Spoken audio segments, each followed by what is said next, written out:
ना भास्कर सर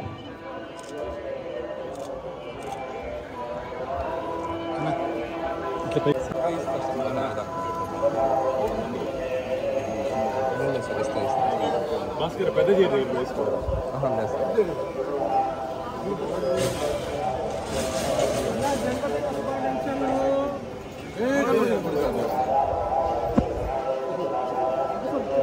చిన్న ఫోటో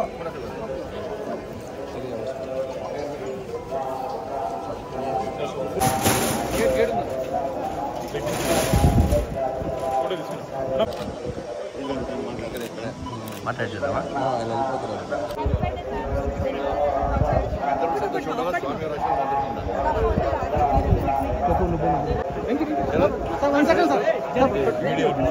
దాంట్లో తీసుకున్నారు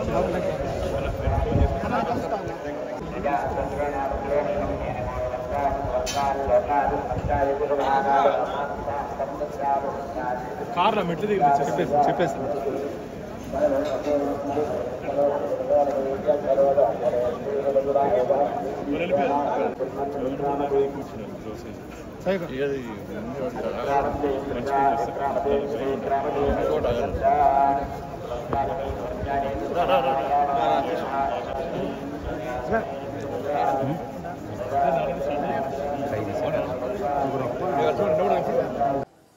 అందరికీ జై గోవింద. ఈరోజు జన్మదినం సందర్భంగా స్వామివారి దర్శనం కోసం రావడం జరిగింది. గత సంవత్సరం కూడా జన్మదినం సందర్భంగా స్వామివారి దర్శించుకోవడం జరిగింది. ప్రతి ఒక్కరూ సుఖ సంతోషాలతో ఉండాలని చెప్పి, అందరి కష్టాలు తొలగిపోవాలని చెప్పి, ఒక ప్రశాంతమైన వాతావరణంలో జీవించాలని చెప్పి, ఈ దేశం కోసం, సనాతన ధర్మం కోసం, ఈ సమాజం కోసం అందరూ కలిసికట్టుగా ఉండాలని చెప్పి, ఎవరికి ఏ కష్టం వచ్చినా, ఏ ఆపద వచ్చినా ఈ ధర్మ పరిరక్షణలో ఒకరికొకరు చేదోడు వాదోడుగా ఉండాలని చెప్పి, ఆ శక్తిని, సామర్థ్యాన్ని, ఆ ఆలోచనను కల్పించాలని చెప్పి ఆ స్వామివారిని వేడుకోవడం జరిగింది. దాంతోపాటు ఒక శక్తివంతమైనటువంటి భారతదేశ నిర్మాణం కోసం, ఈ దేశ రక్షణ కోసం, ఈ దేశ అభివృద్ధి కోసం, ఈ దేశంలోని పేద ప్రజల సంక్షేమం కోసం అహర్నిశలు శ్రమిస్తున్నటువంటి ప్రియతమ నేత, దేశ ప్రధాని నరేంద్ర మోడీ గారికి నిండు నూరేళ్ళు ఆరోగ్యాలు ఇవ్వాలని చెప్పి, వారికి ఆ శక్తిని, సామర్థ్యాన్ని ఇంకా కల్పించాలని చెప్పి, వారికి ఎప్పుడు స్వామివారి యొక్క మంగళాశాసనాలు ఉండాలని చెప్పి ఆ స్వామివారిని వేడుకోవడం జరిగింది. దాంతోపాటు టీటీడీ సంబంధించి మా భానుప్రకాష్ గారు టీటీడీ బోర్డు మెంబర్గా ఉన్నారు. సరే, అనేక అంశాల మీద వారు మొదటి నుంచి కూడా గతంలో భారతీయ జనతా పార్టీ నాయకులు ఉన్నప్పుడు కూడా అనేక సమస్యల మీద ఫైట్ చేసేటువంటి అనుభవం వారికి ఉంది. ప్రశ్నించేటువంటి మొత్తం వారికి ఇప్పుడే వారికి కూడా జరిగింది. నాయుడు గారు కూడా నాకు చాలా దగ్గర మనిషి. వారి బ్లెస్సింగ్స్ కూడా గతం నుంచి ఎప్పుడు కూడా నాకు ఉంటా ఉంటాయి. నేను కూడా రిక్వెస్ట్ చేస్తా ఉన్నాను, ఈ తెలుగు రాష్ట్రాల్లో కనీసం ధూపదీప నైవేద్యానికి నోచుకున్నటువంటి దేవాలయాలను కాపాడుకోవాల్సిన బాధ్యత టీటీడీ మీద ఉంది. దాంతోపాటు అనేక పురాతన దేవాలయాలు ఇవాళ తెలుగు రాష్ట్రాల్లో ఉన్నాయి. కనీసం అభివృద్ధి నడుచుకోవట్లేవు. భక్తుల మాత్రం చాలా పవర్ఫుల్ సెంటిమెంట్ టెంపుల్స్ అవన్నీ కూడా. కానీ ఇలాంటి అభివృద్ధి నోచుకోలేక, నిధులు లేక చాలా ఇబ్బందులు పడుతున్న తరంలో వాటిని గుర్తించి ఆ దేవస్థానాలు కూడా సంవత్సరానికి వస్తారు, సంవత్సరానికి 2 సార్లు జాతరలు జరుగుతూ ఉంటాయి, ఉత్సవాలు జరుగుతూ ఉంటాయి, లక్షలాది మంది భక్తులు దర్శించుకుంటారు. కానీ మిగతా సమయంలో కనీసం ఇక్కడ అభివృద్ధి, కనీస సౌకర్యాలు లేక ఇబ్బంది పడుతున్నారు. కాబట్టి ఈ తెలుగు రాష్ట్రాల్లో ఉన్నటువంటి పురాతన దేవాలయాలకు నిధులు కేటాయించి వాటిని ఒక యుద్ధ ప్రాతిపదికన, ఒక ప్రణాళిక ప్రకారం అభివృద్ధి చేయాల్సిందిగా నేను వారికి విజ్ఞప్తి చేస్తాను. నా కరీంనగర్ పార్లమెంటు నియోజకవర్గానికి సంబంధించి కరీంనగర్లో గతంలో దేవాలయ నిర్మాణం కోసం భూమి పూజ జరిగింది. దాంతోపాటు అక్కడ దేవాలయాన్ని, కరీంనగర్ నగరంలో దేవాలయం నిర్మించడం, దాంతోపాటు కొండగట్టు, వేములవాడ, ఇల్లంతకుంట రామాలయం, ఈ 3 దేవస్థానాలు కూడా అభివృద్ధి కోసం నిధులు కేటాయించి సహకరించాలని చెప్పి టీటీడీ చైర్మన్ గారికి అదేవిధంగా గౌరవ పాలకవర్గ సభ్యులందరూ కూడా మా భానుప్రకాష్ రెడ్డి గారి ద్వారా నేను విజ్ఞప్తి చేస్తున్నాను. ముఖ్యంగా ఇల్లంతకుంట రామాలయం, కొండగట్టు ఆంజనేయ స్వామి దేవాలయం ఇవన్నీ కూడా చాలా పవర్ఫుల్ టెంపుల్స్. కాబట్టి ఆ నియోజకవర్గంలో ఉన్నటువంటి ఆ దేవాలయాలు కూడా నిధులు కేటాయించి కాపాడాలని మేము కోరుతున్నాం. ఎందుకంటే హిందువుల ఆస్తి.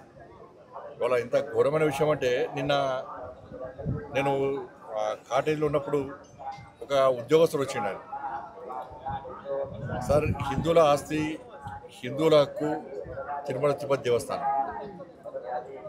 వాళ్ళ మనం కింద నుంచి పైకి స్వామివారిని దర్శించుకోవాలంటే ఇతర మతస్థులు కానీ ఇతర దేశస్తులు కానీ ఒక డిక్లరేషన్ ఇచ్చి పైకి రావాల్సి వస్తుంది.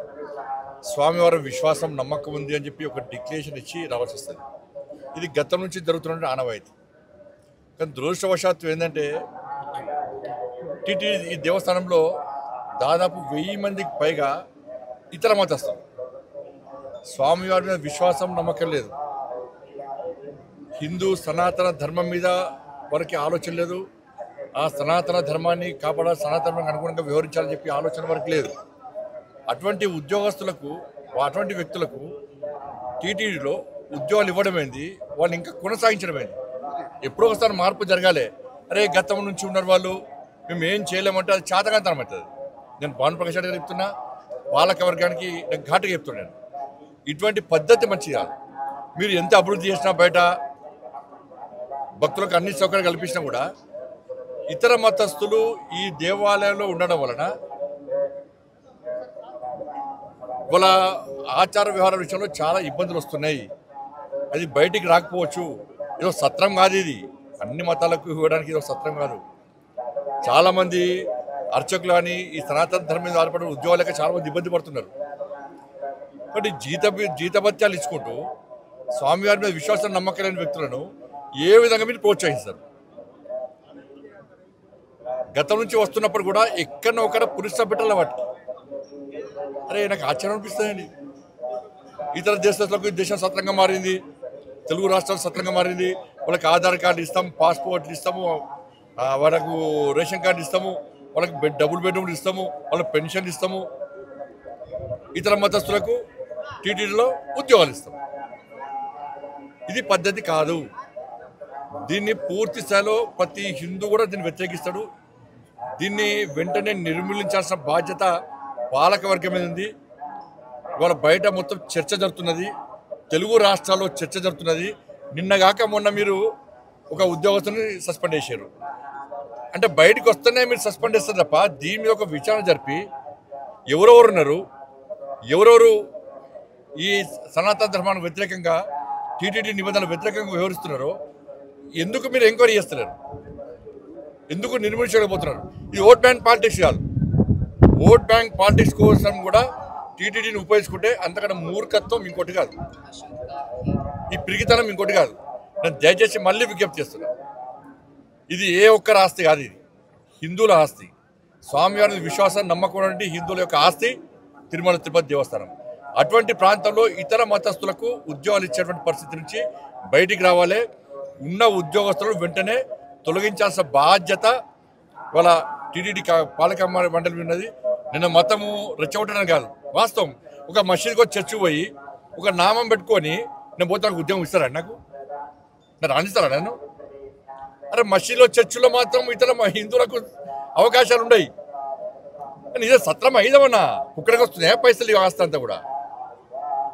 ఎవరు ఆలోచన ఇది? ఎప్పుడు మారుతుంది? ఇంకా మారాల్సిన బాధ్యత, మార్చాల్సిన బాధ్యత ఉందా లేదా? ప్రభుత్వాలు మారుతున్నాయి, పాలక మండళ్ళు మారుతున్నాయి, కానీ ఈ పద్ధతి మాత్రం ఇతర మతాలు తొలగించడం మాత్రం మారతలేదు. ఈ పద్ధతి మంచిది కాదు. దీన్ని వెంటనే నిర్మించాల్సిందిగా నేను డిమాండ్ చేస్తున్నాను. ఇది మంచి పద్ధతి కాదు.